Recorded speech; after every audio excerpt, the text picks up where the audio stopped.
Hello mga ka-home baker! For today's video, samahan nyo akong gumawa ng 4 na customized cakes. Bali guys, order ito nung February 17 Saturday. Hindi ko lang kagad na-edit tong video na to dahil na-busy ako nung Sunday, February 18 naman yon. Dahil meron naman tayo mga cake order ulit. So bali guys, nauna ko nang i-cram coat lahat ng cake dito. At inuna ko na nga guys gawin itong kay Jenny na ang design ay vintage theme cake. Sobra ko nga na-enjoy gawin yung mga ganitong theme na vintage theme cake. Madalas nga kapag kami mga nagpapagawa sa akin ng mga heart shape na cake, vintage theme yung kanilang gustong design and I love it.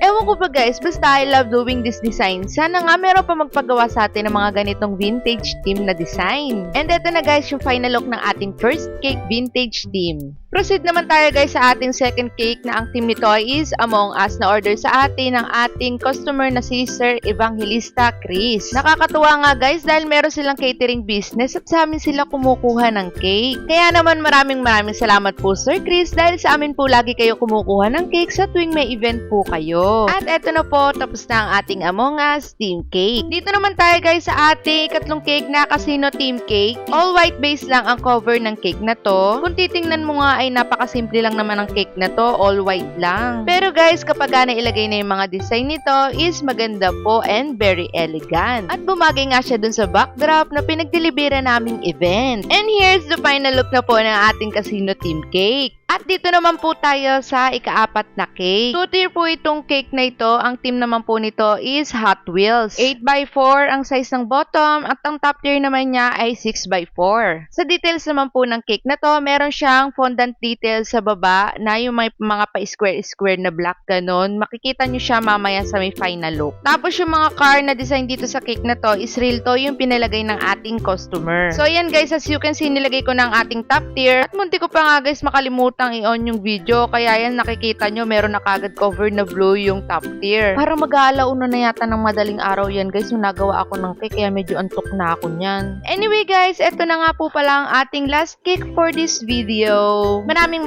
salamat po sa mga umorder ng cake sa amin, Made by Love Cakes, and maraming salamat din po sa mga nanood. Thank you!